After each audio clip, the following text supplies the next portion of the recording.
Allah Subhanahu wa Ta'ala. Anakku, hari ini siapa yang bersedia untuk memimpin doa? Saya, Bu. Baik, silakan bilang. Baik teman-teman, untuk mengawali pembelajaran kita hari ini, berdoa dimulai. Bismillahirrahmanirrahim. Alhamdulillahirabbil alamin. Arrahmanirrahim.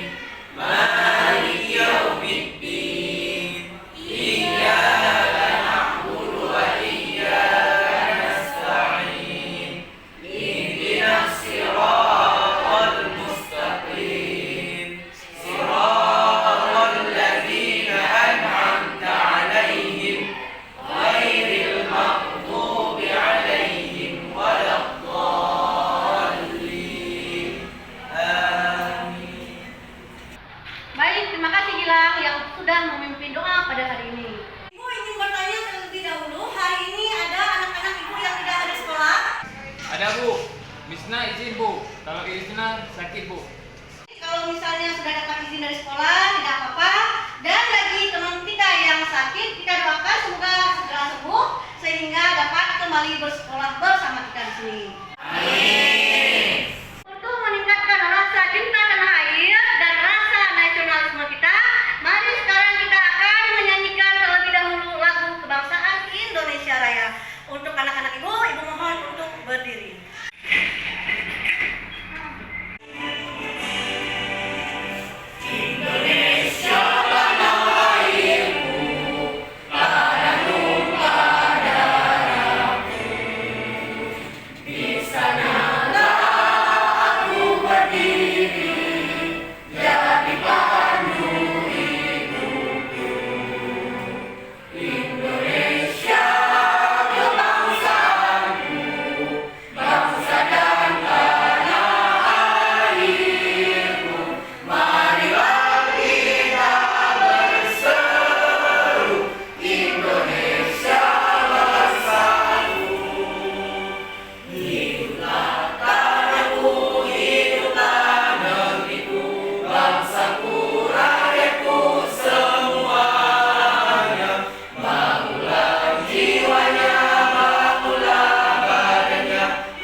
Silakan untuk duduk kembali.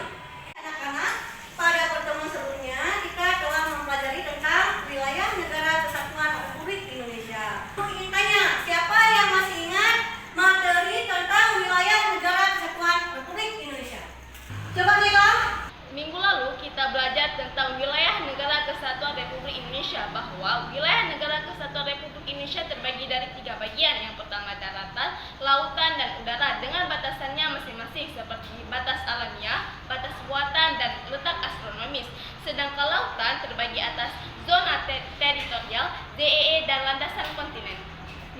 Bagus sekali jawaban dari Nela dan Farid. Kita berikan dulu aplaus untuk Nela dan Farid. Jadi anak-anak, ibu rasa materi pembelajaran kita pada pertemuan sebelumnya kalian sudah paham semua. Jadi memang pada pertemuan sebelumnya kita membahas tentang wilayah negara kesatuan Republik Indonesia, di mana aturannya itu dicantumkan dalam pasal 25 huruf A, di mana disebutkan di situ bahwa negara Indonesia adalah negara kepulauan yang berciri khas Nusantara, yang batas-batasnya ditentukan dan ditetapkan berdasarkan undang-undang. Untuk hari ini kita akan melanjutkan materi yang baru, yaitu tentang warga negara dan penduduk Indonesia. Nanti setelah kalian belajar tentang warga negara dan penduduk Indonesia, kalian nanti harus dapat menelaah tentang ketentuan-ketentuan yang mengatur tentang warga negara dan penduduk Indonesia, baik yang berdasarkan Undang-Undang Dasar Negara Republik Indonesia pasal 26 maupun yang tercantum dalam Undang-Undang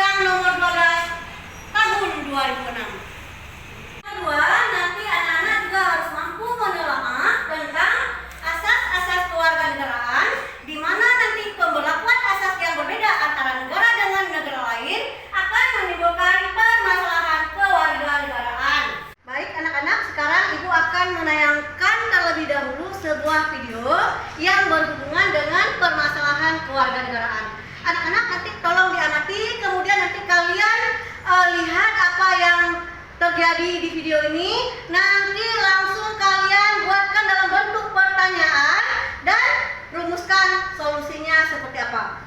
Sekarang kita saksikan bersama-sama tayangan video berikut ini. Impian Gloria Natapraja Amel menjadi bagian dari pasukan pengibar bendera pusaka seleksi bersama dengan pelajar yang lain.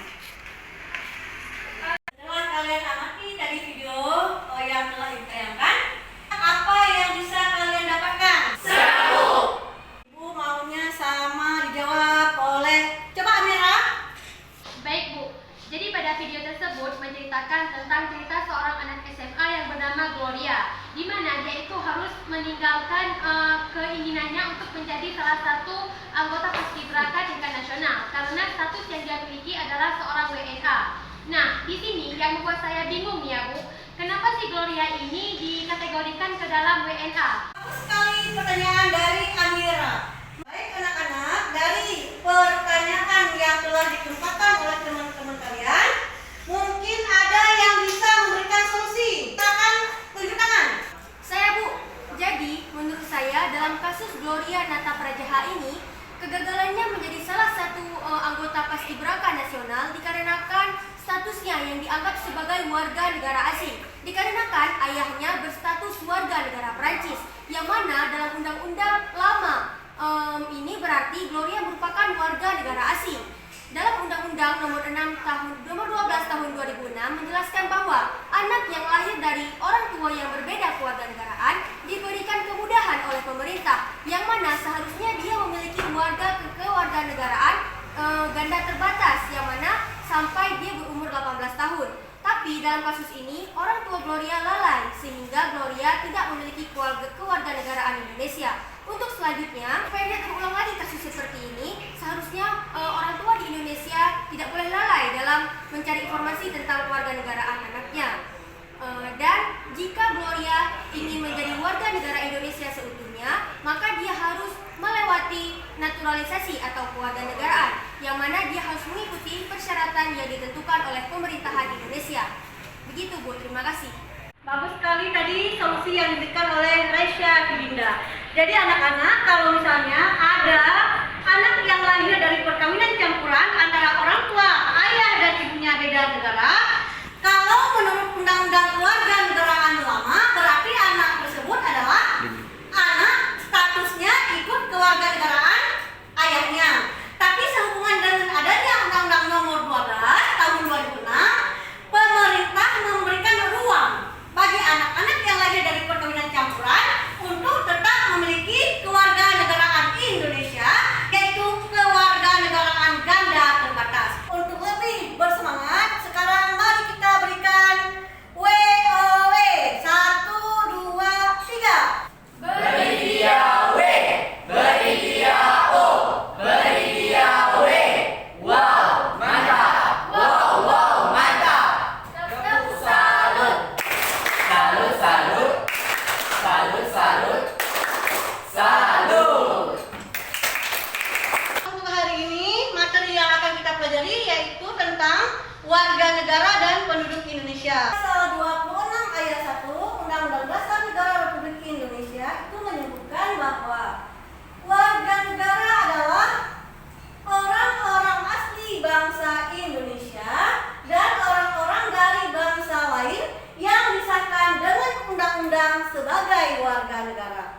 Jadi di sini maksudnya adalah di sini kita bisa melihat berdasarkan yang tercantum dalam pasal 26 ayat 1, warga negara Indonesia adalah terdiri dari orang asli Indonesia.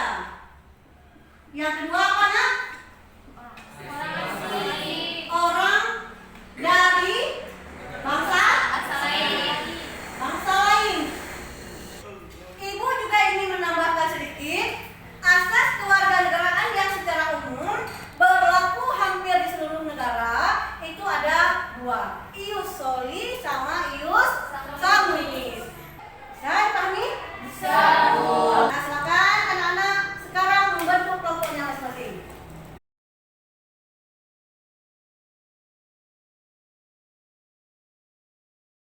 Sekarang kalian sudah duduk di kelompok masing-masing, kita akan mengerjakan tugas yang ada di LKPD.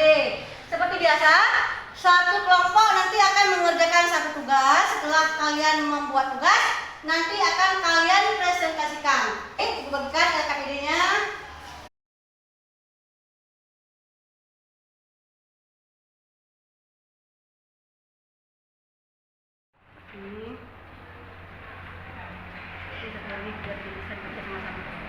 Silakan sekarang kalian bekerja dalam kelompok. Negaraan memiliki salah satu kewarganegaraan. Nah, jika iya, bagaimana cara Anda memiliki kewarganegaraan? Itu berarti kan tiga. Berarti Anda itu harus memilih satu. Oke, kan? Nah, ini harus bekerja sama. Coba, buka.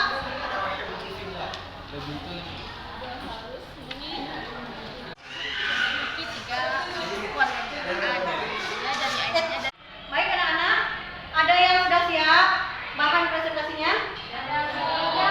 Sudah di kelompok 1. Sebelah mana kelompok 1? Ini Bu. Oh ya, sini. Nah, baik kelompok 1. Kalau sudah siap, baik. Silakan dipresentasikan hasil kerja kelompoknya. Assalamualaikum warahmatullahi wabarakatuh.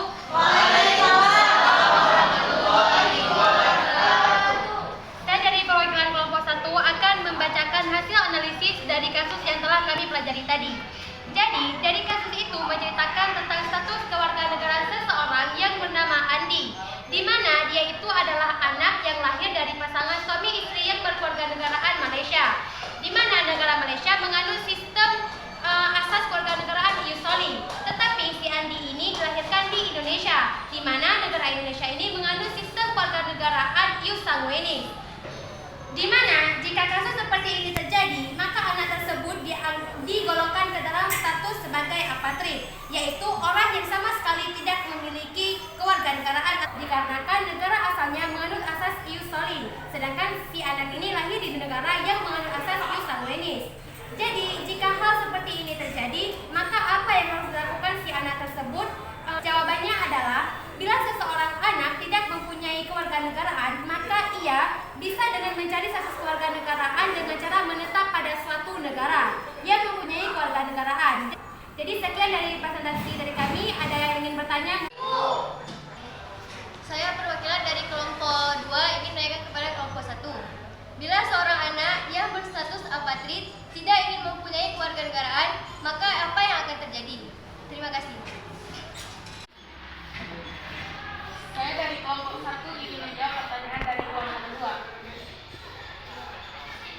Maka hal yang akan terjadi adalah anak tersebut akan kesusahan nantinya karena perlu pendataan secara global untuk keperluan global, contohnya untuk keperluan paspor dan lain-lain. Sekian, terima kasih. Demikianlah presentasi dari kami. Sekian dan terima kasih. Assalamualaikum warahmatullahi wabarakatuh. Terima kasih untuk kelompok 1 yang sudah mempresentasikan hasil diskusi mereka. Anak-anak, dengan berakhirnya presentasi dari kelompok 3, maka berakhir pula sesi presentasi oleh semua kelompok. Setelah kita belajar hari ini, siapa yang bisa menyimpulkan pembelajaran pada hari ini? Saya, Bu.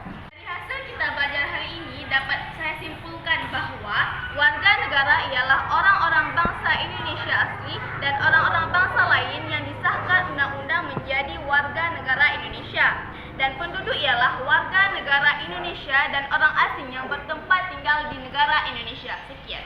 Ya, bagus jawaban dari Nila. Anak-anak sudah paham semua yang dijelaskan pada hari ini? Alhamdulillah. Kalau sudah, untuk minggu depan kita akan mempelajari tentang pertahanan dan keamanan negara Indonesia. Ibu mohon silakan kalian pelajari dulu di rumah. Anak-anak, sekarang tolong dibuka grup WA kita. Ibu telah mengirimkan link Google Form. Di situ nanti kita akan mengerjakan evaluasi. Langsung kalian buka dan kerjakan sekarang.